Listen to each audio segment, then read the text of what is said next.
Hi, my name is Gorman, and this is my persuasive speech on adoption by same-sex couples. Imagine you and your significant other found out you cannot have children, and the only way you could was by adopting. So you apply for adoption, and you're waiting months, even years, to be matched with a child. And the adoption agency calls you and says that they can't match you because of your sexual orientation. How will this make you feel? Sad, angry, and maybe embarrassed, right? This happens every day to homosexual couples who are unable to reproduce for obvious reasons. Most of the time this issue is overlooked by society, but it is very important because children's lives are at stake, and close-minded people are the reason these children are not getting the help they need. Adopting agencies not only in the United States, but also around the world discriminate against gay and lesbian couples wanting to adopt. But why? So many people discriminate because of legal and moral issues. People do not understand that society is changing and homosexual couples are only getting more and more popular with time. Adoption by same-sex couples was not a huge controversy with American society until the 1980s and 90s, when the LGBT, lesbian, gay, bisexual, and transgender community really started to take a stand in society. Because the issue did not become big until a certain time period, there's no real set history on the adoption of children by gay and lesbian couples. Adoption by same-sex couples comes with many supporters and opposing people. People who support adoption by same-sex couples say that it's good for the children because they're not only getting two loving parents in a good home, but also health benefits, proper education, and the love and discipline that children need. The opposing side says that same-sex couples should not adopt because it goes against religious views and the laws that the United States originally implied. They say it is bad for the children because they do not have a role model of the same or opposite sex to learn from. Both sides are equally understandable and both address what needs to be discussed concerning this controversial subject.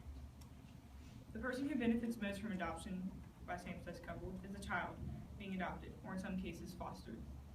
By being adopted, the child will not only receive a home and family unit, but with that comes financial and health benefits. Financial and health benefits are not offered freely to orphan children, so adoption is a great choice. Because of same-sex marriage laws, only one of the parents can have full custody of the child. But if for some reason the parents separate, the custodial parent can still ask for child support from the other parent. The last benefit the child can receive is Social Security money if one of the adopted parents should pass away. There are more benefits to the child besides just financial and health benefits, though. The child also receives a loving, caring environment from parents. The second most benefiting people are the parents of the adopted child. Every couple dreams of the day when they will buy a house and have children, and by being able to adopt a child, gay and lesbian couples can have this life pleasure just as much as straight couples.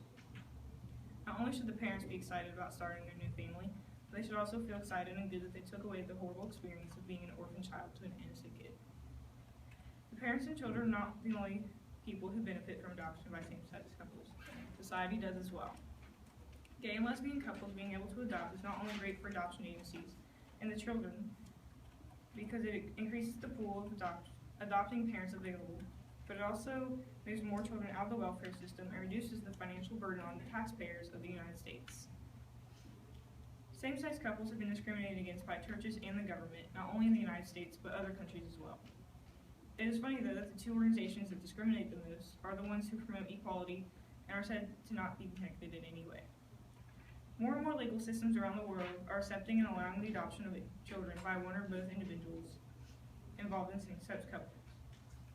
One country's government who has handled it in a positive way has been Australia, by including same-sex couples in their national census and trying to gather more information on how they live in Australian society. However, other countries have not been so nice to the LGBT community. For example, in Britain, Catholic-run adoption agencies refuse to accept any gay or lesbian couples from not only Britain, but also the United States and other countries. However, an uproar in the Catholic-run agencies occurred in 2007, when a law was passed stating that it was then illegal to discriminate against same-sex couples who want to adopt from a religious-affiliated adoption agency in Britain. Other foreign countries who have taken a positive route with adoption by same-sex couples include the following. The South African Constitutional Court held that in the provisions of the Child Care Act and the Guardianship Act, which reserve adoptions to married couples or single persons, violate the Constitution of South Africa and made co-parent adoptions by a same-sex partner possible in 2002. Following a fundamental reform of the Children Adoption Act of 2002 in England, unmarried couples may jointly adopt a child regardless of their sexual orientation. April 2004, a bill was introduced in the Spanish Congress to reform the Código Civil in order to allow unmarried partners to adopt regardless of their sexual orientation.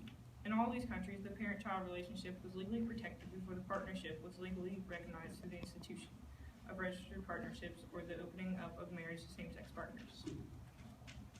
In the United States, adoption by a same-sex couple has been allowed since 1985. Today, adoption by the co-parent or second parent is allowed in a number of states. However, there are significant differences in different states throughout the country. In New York, New Jersey, Massachusetts, Illinois, Vermont, Pennsylvania, and Washington, D.C., decisions at the appellate court level have held adoptions by a same-sex partner to be approved. In other states, such as Oregon and Washington, lower courts have granted adoptions by a homosexual partner. In states like Vermont and California, constitutional requirements that permit the adoption of a stepchild by a same-sex partner are happening. The adoption of a child that is not the biological but previously adopted of the other partner is the exception. She or he can adopt both a biological child and a previously adopted child of her or his partner. Only a few states expressly prohibit same-sex adoption in the United States, which are Florida and Mississippi. One particular legal dispute that happened in the United States was one that took place in Arkansas. In March of 2007, the Arkansas Senate decided to ban gay couples from adopting or fostering children. As the issue was being debated, a report was released on the economic effects of gay adoption by the Williams Institute, which is a research group from UCLA that studies sexual orientation law and public policy. The study found that anywhere from 9,300 to 14,000 children nationwide would be displaced if gay couples were banned from fostering and or adopting a child. The cost of putting all of the children back into the foster care system would be about $130 million. The Arkansas House of Representatives eventually vetoed the anti-adoption legislation. Many homophobes may argue that a same-sex parent home is terrible for children, but it has been said that same-sex parent households might actually be better than the opposite-sex parent households in many different ways. A study was done on how the differences between same-sex marriage and opposite-sex marriage parenting. It was found that there were far more similarities than differences in the psychological characteristics and advantages associated with being coupled in same-sex and in opposite-sex relationships. It was reported that homosexual couples were no more likely to experience dissatisfaction in their partnerships than heterosexual couples. Numerous other studies have shown that a significant portion of lesbians and gay men form committed long-term relationships that provide stability, support, increased life satisfaction, and an enhanced sense of personal meaning over their lifespan. Being a parent and having a family has also been associated with decreased incidence of depression and anxiety among homosexual and heterosexual adults. Adam Pertman, the executive director of the Donaldson Institute, which is an adoption policy research organization, and the author of Adoption Nation, infers on the statistical evidence on gay couples as parents. The evidence on the ground, based on the markers that we have, is that these are good families, he says. The social workers I talked to are asking how they can recruit more gay parents because they're working. That's the best validation I can think of, unless you drink all these children welfare professionals are out to harm kids. Opponents of gay parenting, for the most part, have been forced to fall back on their arguments, noting correctly that none of the research on children of gay couples made use of the large random samples that generate the most robust results. They claim studies to date provide no basis for supposing that gay parents won't be inferior. But as New York University sociologist Judith Stacy argues, they have to stretch pretty far to find that. The study has been very consistent and very positive. Stacy concedes that most of them are small scale, but adds that there are some 50 studies now, and we don't see them going any other way. I have yet to see one legitimate refereed publication or scholar come out with a generally negative finding, she says. Another big argument is that the child of the homosexual couple will have no influence of the same or opposite sex.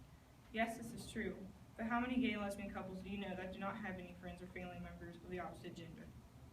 Slim to none. That child will receive plenty of influence of the opposite or same gender through socializing at school or the playground, or at home with their parents, friends, and family. Another argument is that gay men molest their children. There's no scientific connection between homosexuality and pedophilia. All the legitimate scientific evidence shows that. Only one sham study has reported that there's a connection. It was written by Paul Cameron, a figure beloved by many anti-gay activists. Cameron has been discredited, thrown out of, and publicly chastised by numerous professional organizations, claiming that the study was not real. The final uneducated argument made is that the studies done on gay and lesbian parenting are flawed and prove nothing. Those who have banned gay people from being parents are quick to reference the gay parenting studies when attacking gay parents and their children. But then these same people turn around to say the studies are completely worthless. In the past 20 years, respected researchers have looked at over 1,000 children and over 500 lesbian and gay parents. All of these studies have been published in peer-reviewed, respected journals, whose standards represent expert consensus on accepted social scientific methods. If the topic of adoption by same-sex couples is left being handled the way it is now, society would have to accept gay and lesbian couples being parents, whether it be through adoption, foster care, or through surrogacy or insemination. And not only will they have to accept that, but also homosexual marriage becoming legalized more throughout the United States and the world. However, the topic will always be controversial because of the government issues with the church and state, and the people of society who oppose anything and everything having to do with homosexual rights. And this map shows the dark colored states that prohibit the second parent getting adoptions, which is only a few in the United States, which is a good thing.